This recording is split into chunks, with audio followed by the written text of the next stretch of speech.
Olá, nos 3 primeiros meses de 2024, a Ouvidoria Nacional de Direitos Humanos registrou quase 43 mil denúncias de violação contra idosos, 10 mil a mais em comparação ao mesmo período do ano passado.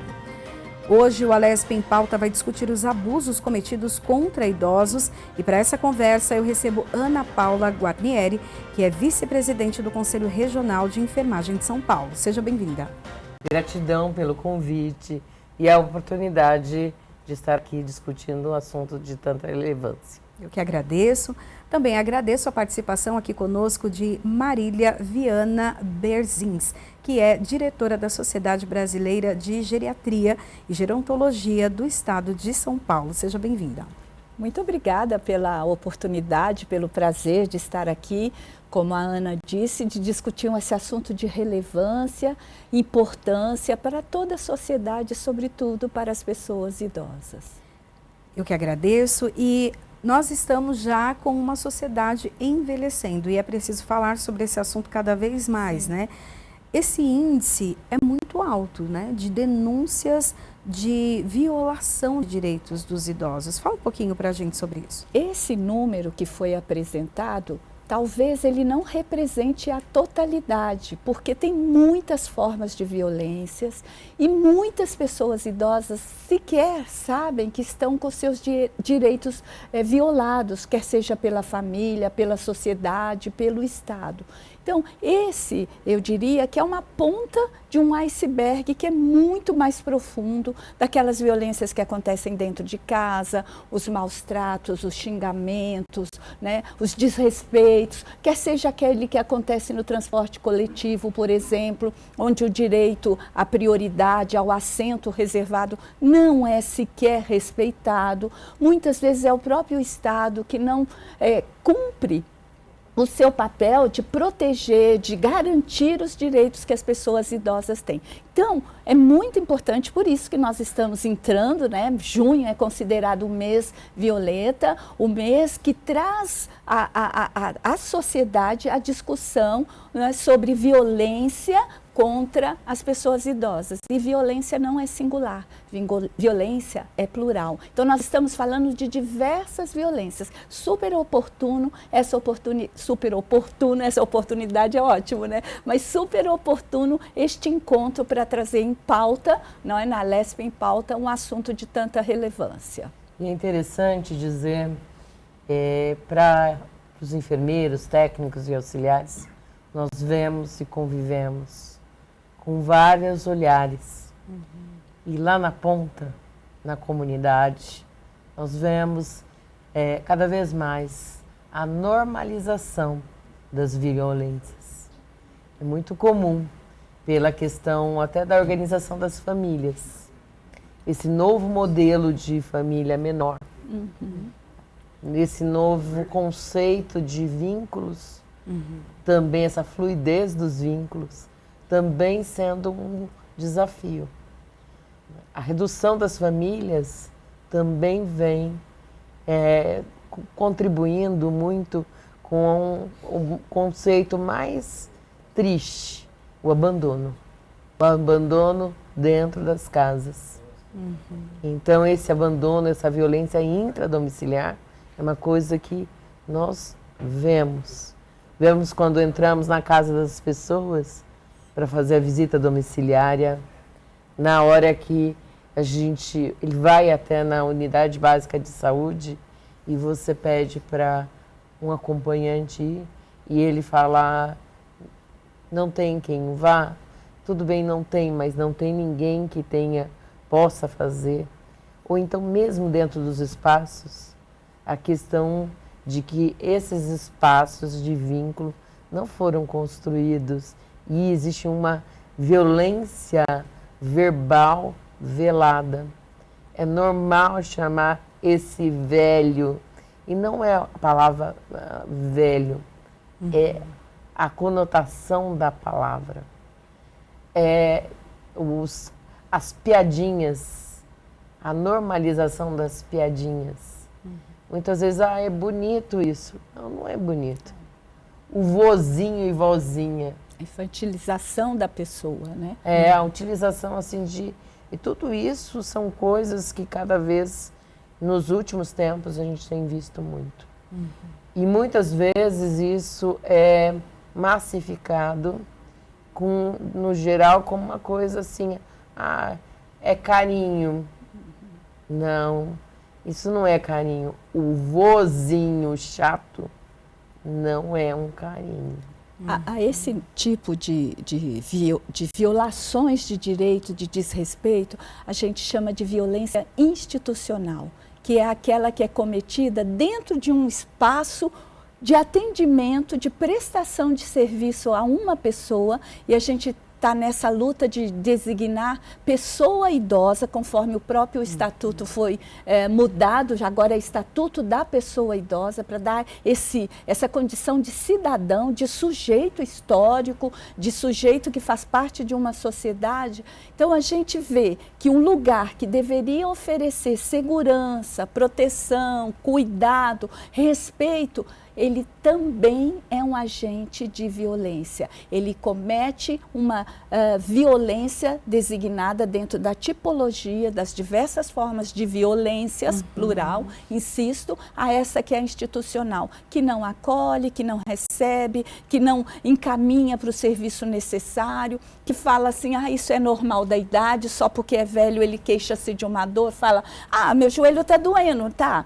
Mas isso é normal da idade. Que fala, olha, esse local de trabalho, né, um hospital, uma unidade, está parecendo asilo porque só tem velhos. Então, esse conjunto todo, né, de desrespeito, de violações, de discriminação, tem um conceito maior atrás disso, que nós hoje chamamos de idadismo, não é? Isso. Que é a discriminação em relação a uma pessoa simplesmente porque ele é maior de 60 anos. E daí é interessante, porque daí despersonaliza, né?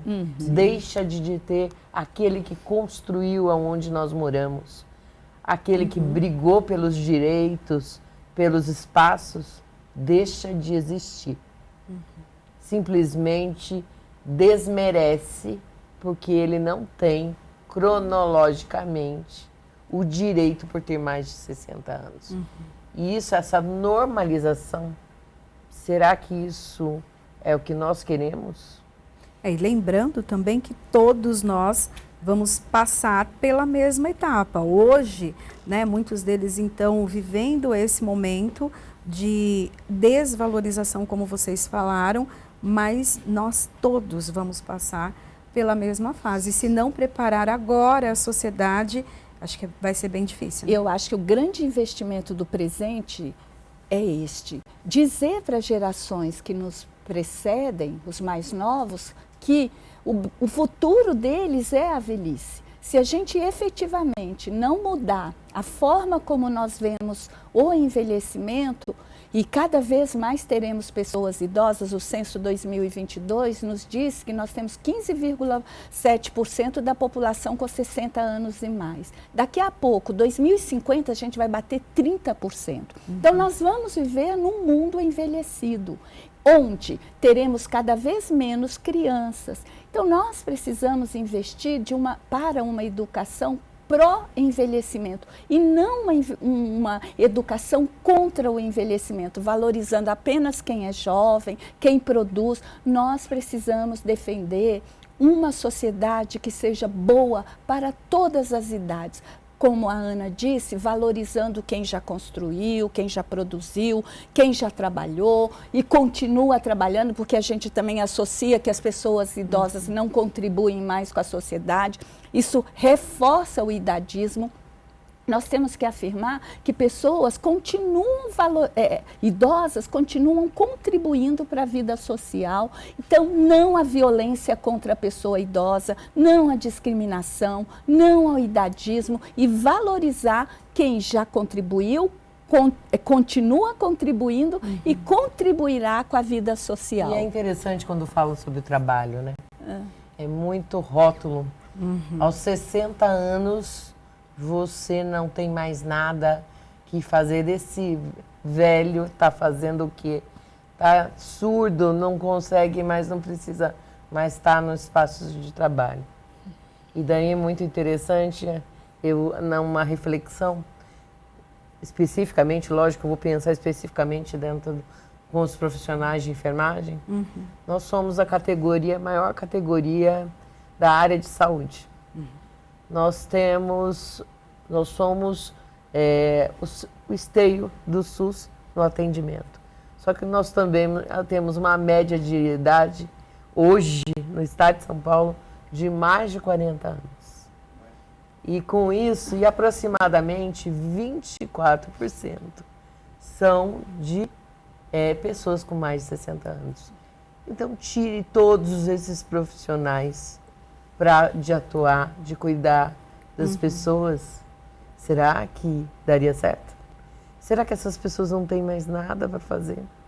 E daí é muito comum a gente receber denúncias, depoimentos das pessoas, desses profissionais receberem violência verbal, física ou moral.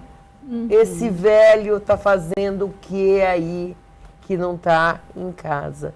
Violência física contra os profissionais de enfermagem, principalmente os mais velhos, é comum, foi normalizado. Ele é, antes de tudo, um ser humano, cidadão, que está ali para cuidar de você. Não importa, ele não é a idade que faz.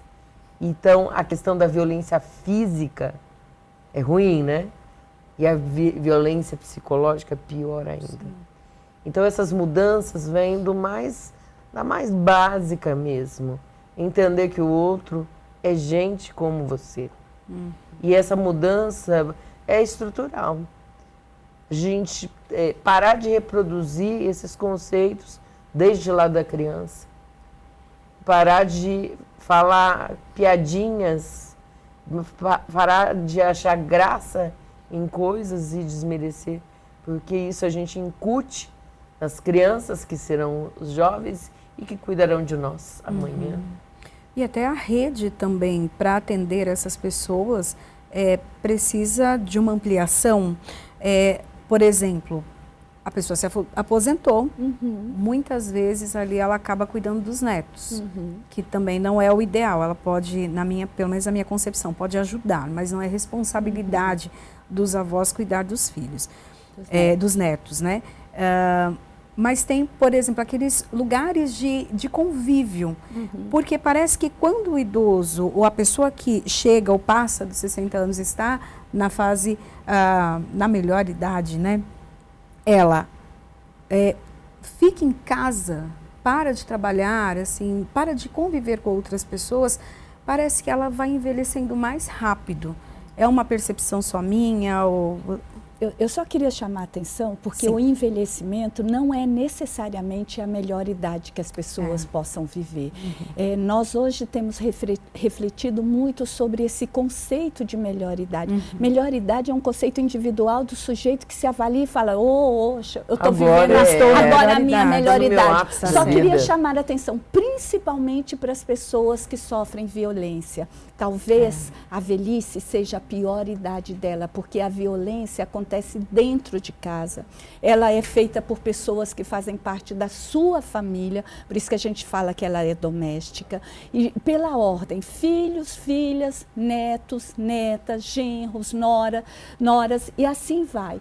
Então, aquele fato, inclusive quando a gente estuda violência contra a pessoa idosa, quanto menos relacionamento social ela tem externo, mais ela pode sofrer, porque vive naquele mundo fechado e aí as pessoas começam a desapropriá-la, né, da sua condição de sujeito, despersonalizar. Pega o seu cartão de banco, a senhora não vai mais no banco porque é perigoso, tem bandido, deixa que eu cuido. A senhora não vai mais na igreja de noite porque sabe, né, tem bandido lá. É perigoso, tem gente lá fora. Mãe, não traz aqui mais suas amigas em casa não, elas comem muito, a gente está passando dificuldade. Então, ele vai fazendo uma barreira protetora, ideologicamente, mas que na prática ela desapropria o sujeito, e aí ele começa a abusar, a violentar essa pessoa. Então, assim, é bem objetivo do conceito que você falou. Vó, pode cuidar de neto? Pode, desde que ela queira. Não como uma coisa inerente à questão da velhice. E aí é uma questão, muitas avós adoram, amam cuidar dos seus netos, que é o significado que ela tem na vida. Mas a discussão é o quanto que o prazer torna-se obrigação. E aí tem uma avaliação. Nós sabemos que as mulheres trabalham fora, sim, é verdade hoje, e que elas compartilham com as avós. Mas a nossa preocupação é exatamente quando o direito, o desejo, torna-se uma obrigação. Eu quero, eu posso. E na prática nossa profissional, que nós trabalhamos com pessoas idosas, muitas delas perdem essa condição de relacionar-se lá fora, porque tem uma carga muito pesada de cuidado, que às vezes não tem nem condição física. E daí é muito interessante que elas deixam esses idosos, pela obrigação, deixam de se cuidar. Priorizam pela barganha do afeto, do espaço dentro das suas casas. Então, a minha obrigação é levar o meu neto na escola, ficar com ele. E daí, quando deixa de comparecer, é muito comum desmarcar consulta, não, porque eu tinha que ficar com o meu neto. Tinha reunião na escola. Não posso, então assim, secundariza uma coisa. Durante muito tempo ele fez isso pelos filhos e ele vai fazer isso até quando?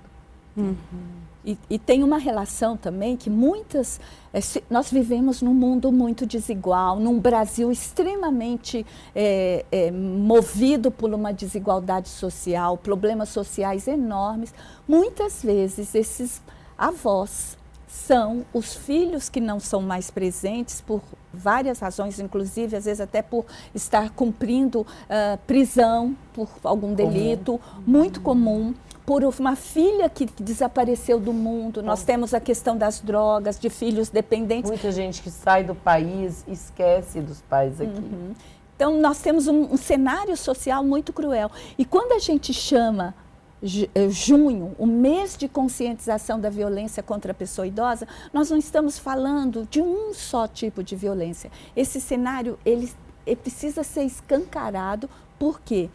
E para cuidar de violência, não é só a família que dá conta. O Estado tem que se fazer presente, a sociedade tem que se fazer presente, todos em busca de uma condição de vida que dê às pessoas idosas e todos os demais que fazem parte da sociedade a cidadania plena, não é? Direitos nós temos enunciados através do Estatuto da Pessoa Idosa, Constituição Federal, Política Nacional de Saúde da Pessoa Idosa, SUS, Sistema Único de Saúde, SUAS, Sistema Único da Assistência Social. Só estou trazendo alguns aqui, cuja responsabilidade é prover para o povo brasileiro, para a pessoa idosa que mora aqui, um direito pleno a essa cidadania. Diga não à violência contra a pessoa idosa, não desrespeite, não deixe ela ser abandonada, ela negligenciada, sofrer violência física, sofrer violência psicológica,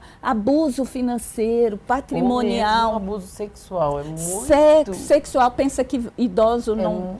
Muito comum, a gente não se fala, mas infelizmente nos últimos anos a gente tem visto muitos idosos sofrendo abuso sexual, principalmente as idosas que moram só, porque a nossa sociedade rotulou que todo mundo é vozinha, né?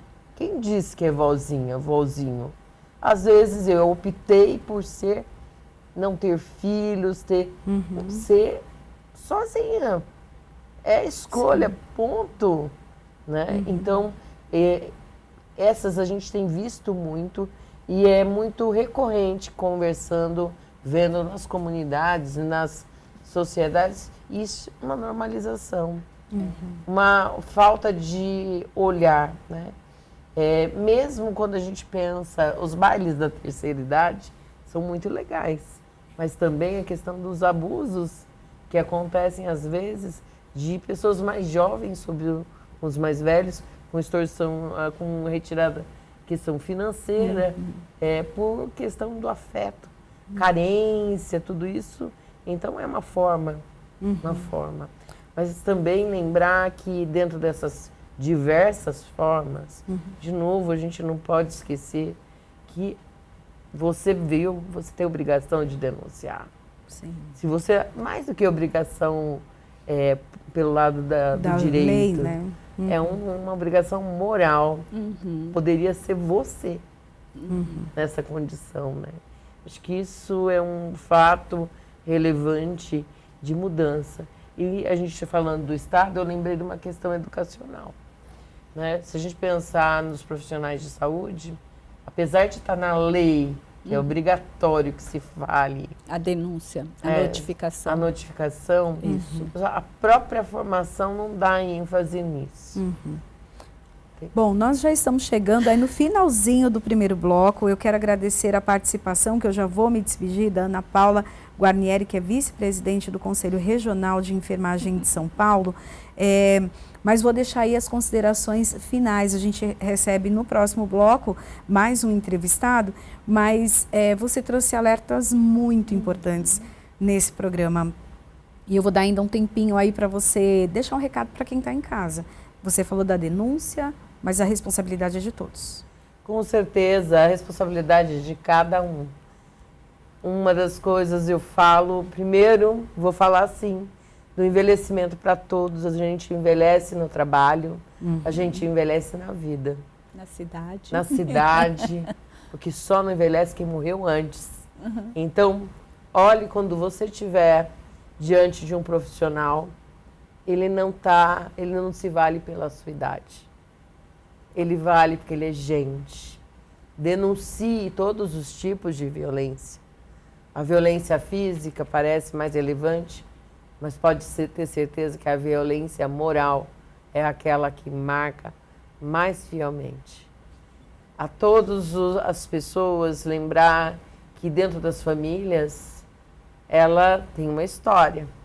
E essa história começou de uma pessoa idosa para outra idoso.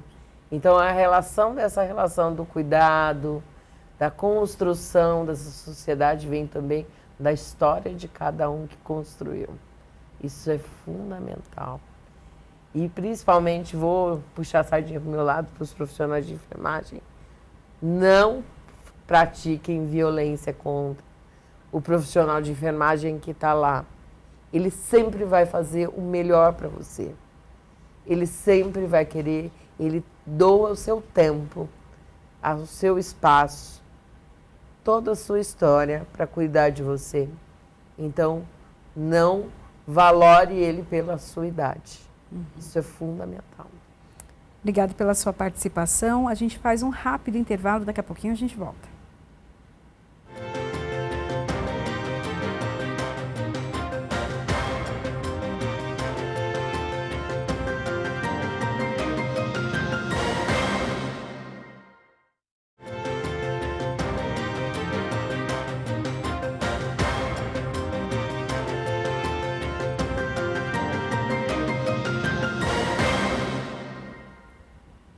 Estamos de volta com a LESP em pauta, hoje falando sobre a violação dos direitos da pessoa idosa. Aqui nos nossos estúdios nós temos Marília Viana Berzinski, é diretora da Sociedade Brasileira de Geriatria e Gerontologia do Estado de São Paulo, e também o advogado Daniel Romano. Seja bem-vindo, doutor.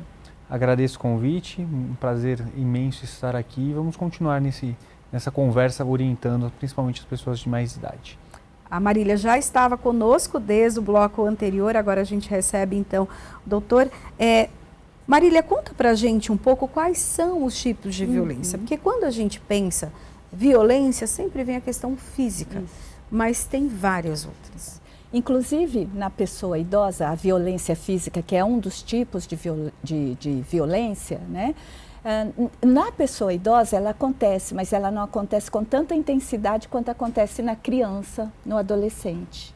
Né?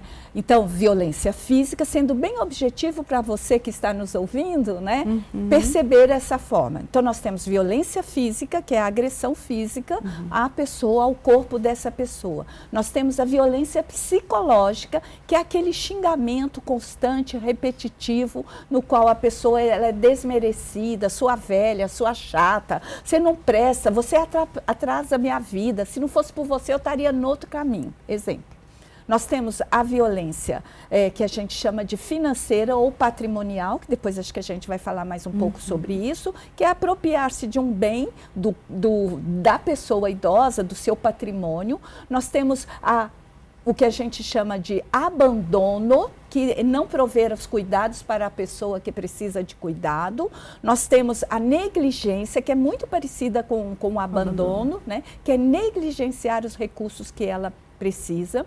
Nós temos a violência, que a gente também chama a medicamentosa, que é aquela que negar ou dá mais do que precisa de medicação para a pessoa idosa. Uma dor, o filho tinha que comprar remédio. Não, isso é manha, ela não precisa disso. A gente chama isso de medicamentosa, ou o contrário, ela dá muito trabalho de noite e eu dou uma dose maior para que ela durma e me deixe em paz. Mais ou menos isso, né? Nós temos a institucional, que eu já comentei no primeiro bloco, que é uma instituição que deveria prover os cuidados e não o faz, não é? Então, ela não acolhe, não atende. Isso é muito praticado em serviços públicos, não é? Que a gente tem. A violência no transporte coletivo, que é muito comum. Os idosos, se você ver as pesquisas que falam sobre violência no transporte público, são as maiores violações daquele assento que está reservado a ela e não é observado, ou o motorista que não para ela poder acessar ao ônibus, ou quando ela não ainda entrou, arranca com velocidade, a gente tem essa forma. Nós temos as violências por causas externas, que é aquela que acontece quedas numa cidade que não cuida, não provê uma iluminação, um asfalto ou a calçada suficiente. Nós temos aquela violência de suicídio, né? Ou tentativa de suicídio, e aí a gente tem muitas pessoas idosas que morrem pondo fim à sua vida, que é um assunto gravíssimo e talvez merecesse uma discussão específica para a gente exemplificar maior.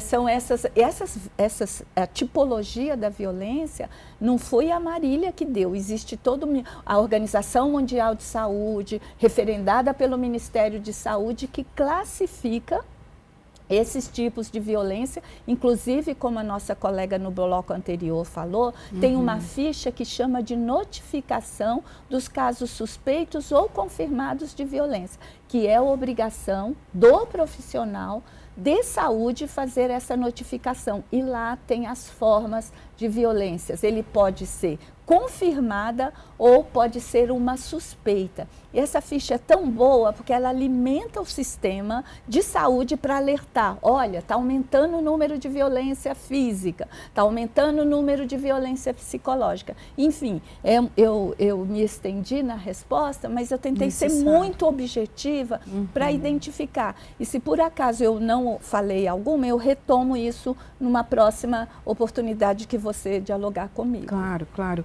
Bom, e lembrando também que aqui no estado de São Paulo nós temos uma lei 12.548 que agrupa normas sobre os direitos da pessoa idosa, que facilita então a consulta e aplicação dessas leis e aumenta a proteção e a eficácia dos direitos da população idosa. Mas a gente até conversou, doutor, no primeiro bloco, que nós temos várias leis. Tem o Estatuto do Idoso, que a gente conversou até da possibilidade da pessoa idosa, né?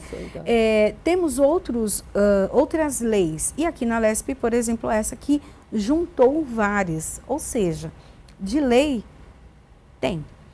Mas como que fica essa questão? Tanto da obrigatoriedade do cumprimento dela e da punição de quem não cumpre.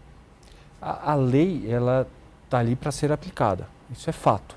A grande questão é quem pode comunicar o fato à autoridade policial. Normalmente a vítima ou alguém que presenciou o fato da pessoa sendo violentada por qualquer um desses motivos que tenha sido. Agora, muitas vezes, isso a gente estava até conversando lá nos bastidores, que muitas vezes quando a identificação da violência, seja ela qual for, o próprio idoso fala, não, mas eu não quero que isso aconteça com o meu neto, não quero que isso aconteça com o meu filho. Por quê? Porque a mentalidade da pessoa de maior idade, ela é diferente da mentalidade da pessoa de hoje. Ela e eu posso afirmar com todas as letras, vê muito a boa fé, vê muito, não espera o mal do próximo. Já hoje, na mentalidade de hoje, não, a pessoa espera o mal do próximo. Então, olha, meu filho pegou meu cartão do benefício, meu filho fez um empréstimo no meu nome, mas eu não estava nem sabendo, mas eu não quero que nenhum mal aconteça a ele. Então, se a vítima não se conscientizar e não comunicar o fato e não levar as vias de fato no sentido de iniciar um procedimento criminal, iniciar um processo para discutir alguma questão patrimonial que tenha ocorrido, a violência nunca vai ter fim.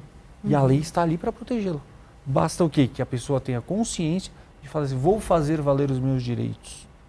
Mas, infelizmente, os idosos, por às vezes estar numa vulnerabilidade, mora na casa do agressor, acaba não o fazendo. Por quê? Se ele fizer isso, ele vai ficar mais desamparado ainda. E ele, além disso, é membro da sua família. Tem vários fatores que interferem. Vergonha, como é que eu vou chegar na delegacia, vou comentar isso com uma assistente social, com um médico, com a enfermeira, conforme a nossa colega estava dizendo, eu vou passar vergonha. Tem um outro aspecto que eles falam muito nos diálogos, nas conversas, nas intervenções que a gente tem. Ele se sente culpabilizado pelaquela violência. Ele fala assim, eu não fui um bom pai, por isso que meu filho está fazendo isso comigo.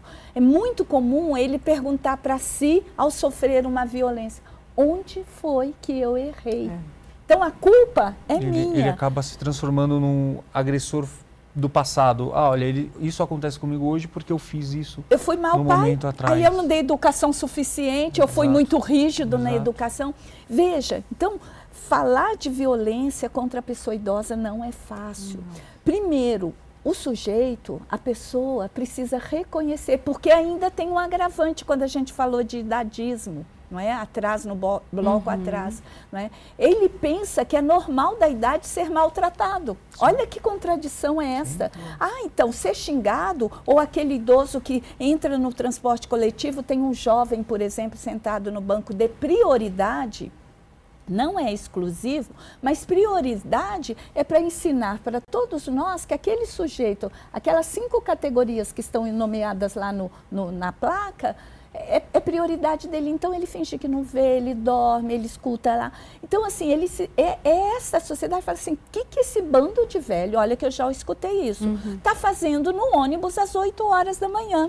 Na cabeça dele, do sistema capitalista, quem tem que estar no ônibus 8 horas da manhã é quem produz. Na cabeça dele, velho não produz, velho é aposentado, devia estar no aposento. Você entende que essa sociedade precisa, num processo constante de rever isso, tem que ter lugar para todos. Muitas pessoas idosas, aposentadas, continuam trabalhando. Muitas pessoas idosas levam seus filhos, seus netos, melhor dizendo, para a aula, vai em consulta, vai em reunião de escola. E se ele fizer o que ele quiser, está garantido no sistema legal. E não só isso, a gente pode trazer isso para uma questão de trabalho mesmo, como ela comentou.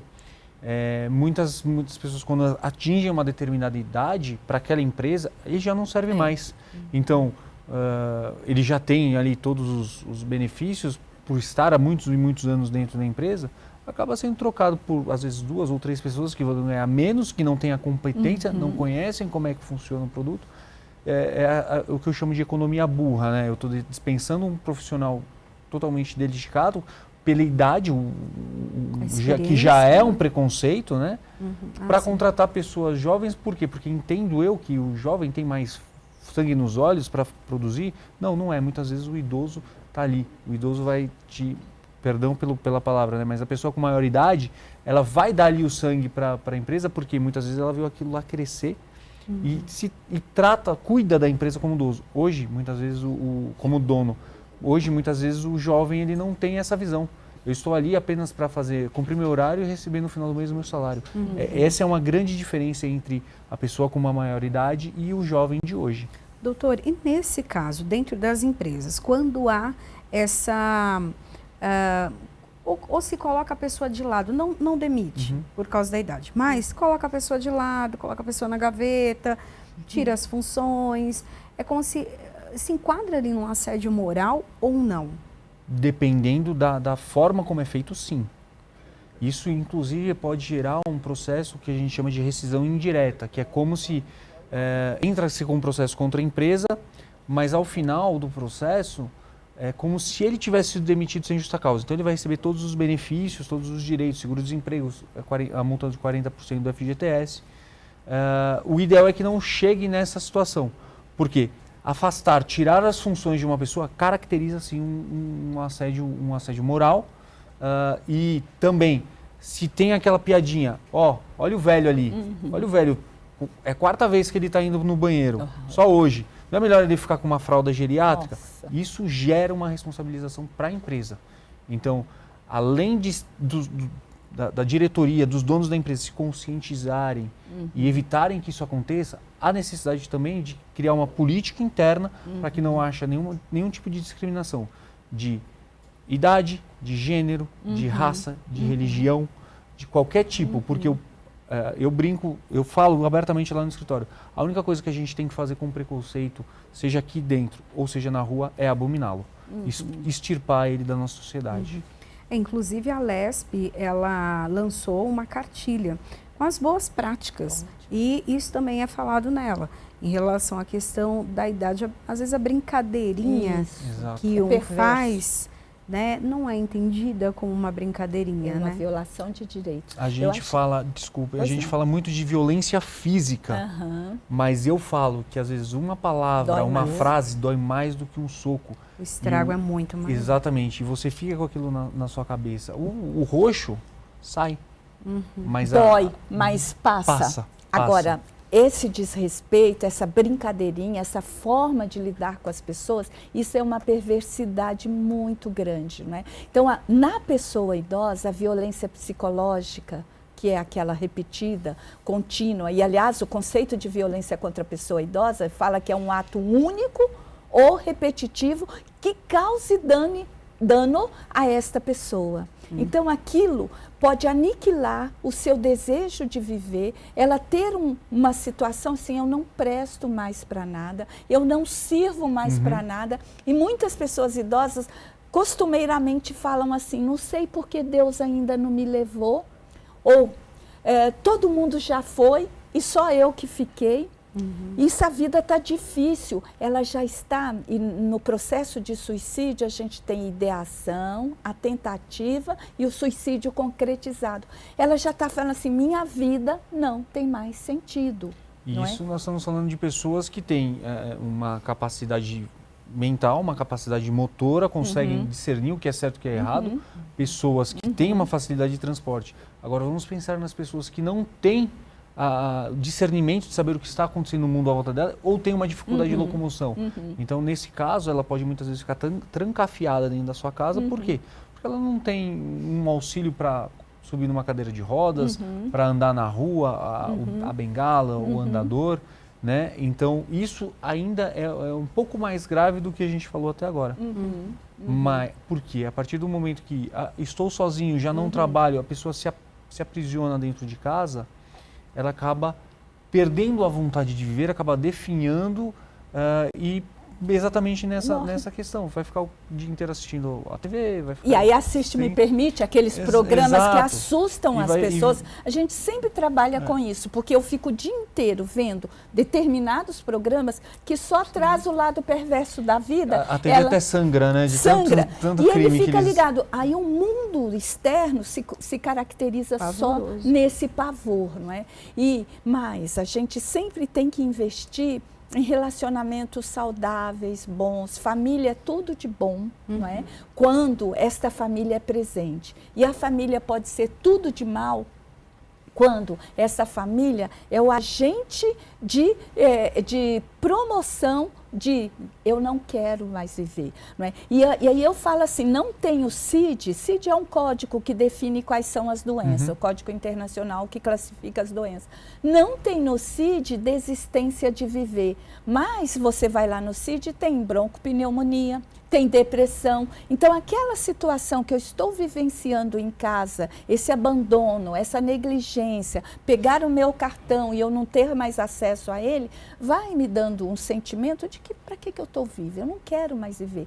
E aí ele adoece e vai fazer uma depressão ou uma doença de grau extremamente importante, e aí ele vai morrer. Não vai se suicidar. E ele não vai contar com o apoio, muitas vezes, de quem ele esperava, que é a família, que são os amigos, a sociedade que o cerca. Por quê? Porque muita gente tem esse preconceito. É um idoso, é uma pessoa que não serve para mais nada nessa vida, quando na verdade não. Eu posso afirmar por mim mesmo. Minha avó faleceu com mais de 80 anos. Até 80 anos ela dirigia. Ela parou de dirigir porque ela acabou esbarrando num carro na rua e meu pai e meus tios pegaram o carro dela. Mas o carro dela ficava na garagem. Ela só não tinha acesso mais à chave, porque senão ela ia sair, ela ia pro clube, ela ia... Minha avó era muito ativa, né? Ela, até para vamos para balada, ela ia para balada, né? Certo. Então, até era sobre isso, essa linha tênue também entre o cuidado e o abuso. E o abuso. Porque, por exemplo, você, depois de um acidente, né? Graças a Deus não foi grave, mas teve um acidente e a pessoa acaba, a família, com medo de que algo pior aconteça, toma uma decisão. Que, de repente, para o idoso, ele pode entender como um cuidado, pode entender como um abuso. Uma violência. E como que fica essa linha tênue do cuidado? Porque se você também não faz nada, pode ser um abandono. É negligência. Negligência. Porque você deveria ter cuidando e não cuidou. Deixa eu só esclarecer, isso aí foi muito bem antes conversado então, com ela. Olha, o seu carro está aqui, quando você precisar, a gente contrata uma pessoa para te levar, para dirigir no seu carro. Ou a senhora pega um táxi, na época não tinha aplicativo, a senhora pega um táxi e vai, porque a rotina dela era visitar filhos, visitar netos e médicos, né? Eu acho que aí ele dá a resposta que você está perguntando. Não é pelo poder, mas é pela negociação. Vamos conversar? Mãe, olha, né?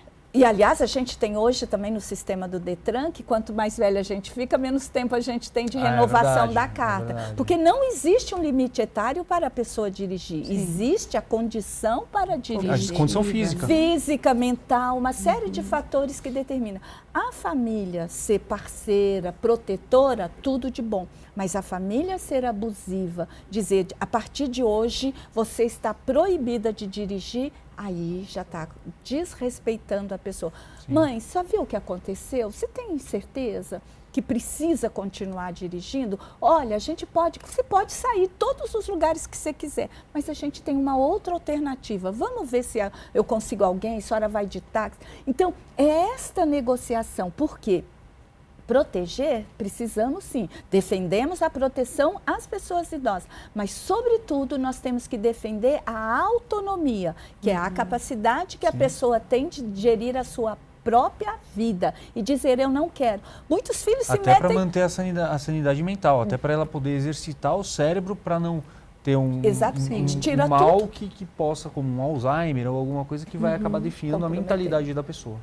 Muitos filhos, com esse argumento de proteção, eles tornam-se violadores de direitos.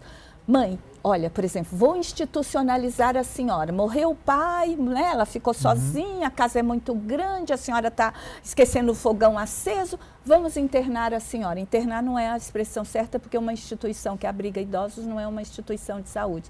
Vamos institucionalizar a senhora. Mas não conversa com ela. Um dia os filhos vão lá, fazem a repartição dos bens dela e a leva sem ela ter sido consultada. É isso. O que nós estamos querendo garantir? Pensando nesse cenário todo de Brasil, para quem nós estamos conversando agora, a gente tem que ser muito zeloso nisso. Nós estamos querendo garantir a autonomia da pessoa idosa, que esta autonomia não se dá pela idade, mas pela capacidade que ela tem de gerenciar. E a autonomia saudável. A sua própria vida. Física e mental. Que é aquela de dizer, não quero mais. Uma mãe que chega assim, estou namorando, vou me casar. Os filhos, a senhora está louca, o que é isso? A senhora casou com meu pai, viveram 50 anos, agora está namorando? Não pode. Mamãe está ficando doida, ainda mais se o namorado for mais novo do que ela. Aí o barraco fechou nessa família, mudou tudo. Então ela pode namorar, pode casar, pode fazer o que quiser, inclusive com o dinheiro dela. Não é? Então, veja, é muito complexo, nós temos um pouco tempo para abordar as diversas faces da violência, não é? Que ela se implica, e a gente nem falou da questão financeira. Essa era a minha próxima pergunta. Só em vista Claro. disso, que falou assim, posso usar o meu dinheiro para o que eu quiser. Muitas vezes a pessoa chega lá no escritório e fala assim, minha mãe, meu pai vai vender o imóvel que é minha herança. Não, ele não é da sua herança, o imóvel é do seu pai, Isso. o imóvel é da sua mãe. Herança Eles depois podem que morre. vender e fazer o que eles quiserem com o Isso, dinheiro. Boa. Não existe herança de pessoa viva. Aham. Você já está querendo fazer divisão dos bens Boa. com o seu pai vivo? E isso, Aham. por incrível que Comum. pareça, é mais comum do que se imagina. Uhum. Há uma disputa de bens antes até do falecimento da pessoa. Esse conceito, repete, porque é importante as pessoas. Não existe herança Não de existe, pessoa. não existe herança de pessoa viva. A pessoa está em pleno gozo das suas faculdades mentais. Se ela quiser vender a casa de 10 milhões de reais e sair viajando, fazer uma volta ao Dá mundo, para os pobres, é direito dá para a dela. igreja. Se dá pra quiser quem fazer quiser. isso, sem problema nenhum. Sim. É patrimônio dela, foi ela que construiu. conquistou, foi ela que construiu. Muitas vezes os filhos apenas usufruíram. E lembra que no direito de herança está nomeado, né? Para quem são os sucessores lá, metade para o marido, metade... Morreu o marido, ela tem metade, não é isso? Toda... Aí a gente tem que ver qual é o regime de casamento. Exato, né? mas Tem que de ver. uma forma geral, né? é importante. E a gente sempre aconselha pessoas idosas a ser muito zelosos nisso, não embarcar. Mãe, vende que você vai morar comigo. Até quando? E mais importante ainda, ô vó, meu celular quebrou. A senhora não quer pegar um consignado ali para eu comprar Isso. meu celular? Era exatamente isso que eu ia perguntar. Por quê? A gente sabe que tem muito dessa questão, né? De a pessoa tem a aposentadoria dela, o consignado ele tem um juro menor, né? Tem juros menores. E daí a pessoa fala, não, pega um empréstimo para mim. Não tem uma lei que proteja essas pessoas? Porque acho que até o próprio banco consegue fazer uma estimativa do tipo, essa pessoa está tomando esse empréstimo, por quê? Ela precisa desse valor? Não dá para fazer uma questão de segurança até. E outra questão é que por telefone não pode mais, né? Ou pode ainda Depende fazer? da instituição financeira. É. E isso dá muita margem para fraudes. Muitas.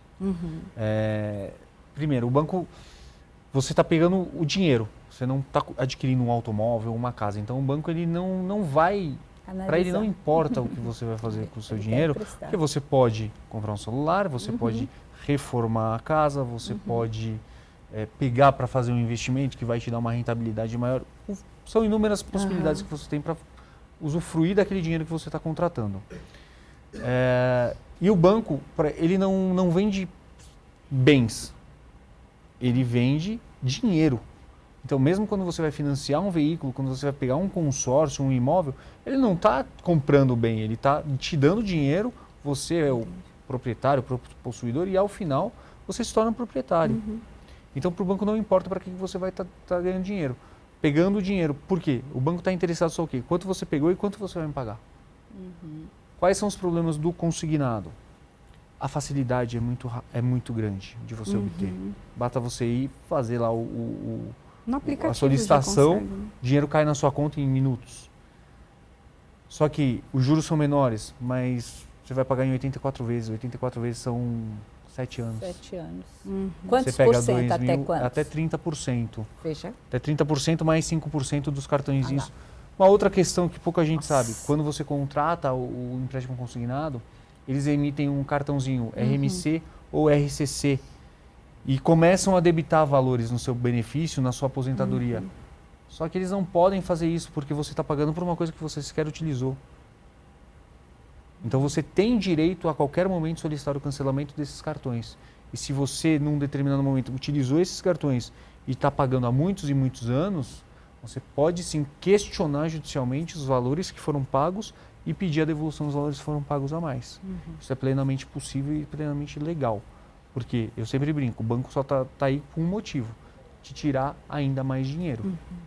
Bom, nós já chegamos aí no finalzinho do nosso programa, vamos ter que marcar vários outros programas, aproveitando aí o mês de junho, para poder falar sobre isso, né? A questão da violação dos direitos e principalmente os direitos que a pessoa idosa tem, porque quanto mais municiados estivermos, né, a gente pode proteger as pessoas. Sim. E é o nosso futuro também. Estamos Sim. protegendo a todos nós quando os direitos são aí falados e esses assuntos chegam à pauta. Eu vou dar ainda um minutinho final para consideração de cada um dos meus entrevistados.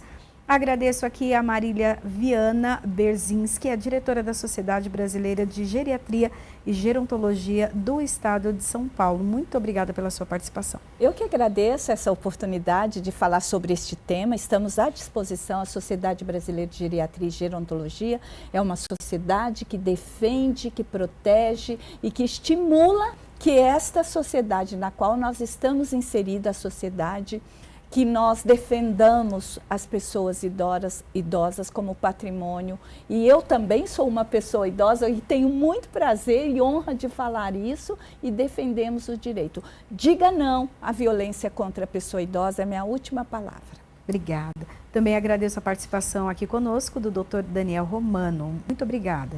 Eu agradeço o convite, sempre que precisar à sua disposição.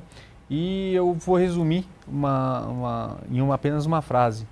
Se você assistiu esse programa e achou que tudo que a gente está falando pode ser uma besteira, lembre-se, o idoso de amanhã vai ser você. Então, tudo que a gente está falando agora pode vir a acontecer com você num futuro talvez não tão distante.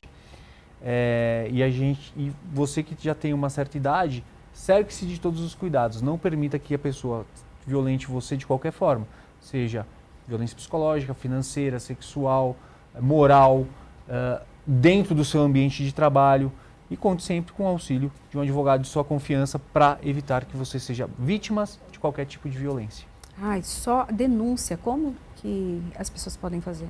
Eu acho que o veículo mais comum que todos conhecem é o Disque 100, que está vinculado ao Ministério dos Direitos Humanos, onde recebem todas as denúncias, inclusive de violação às pessoas idosas. Disque 100 é um número que chega do Brasil inteiro e depois volta para o município para tomar providências. Obrigada. Nada.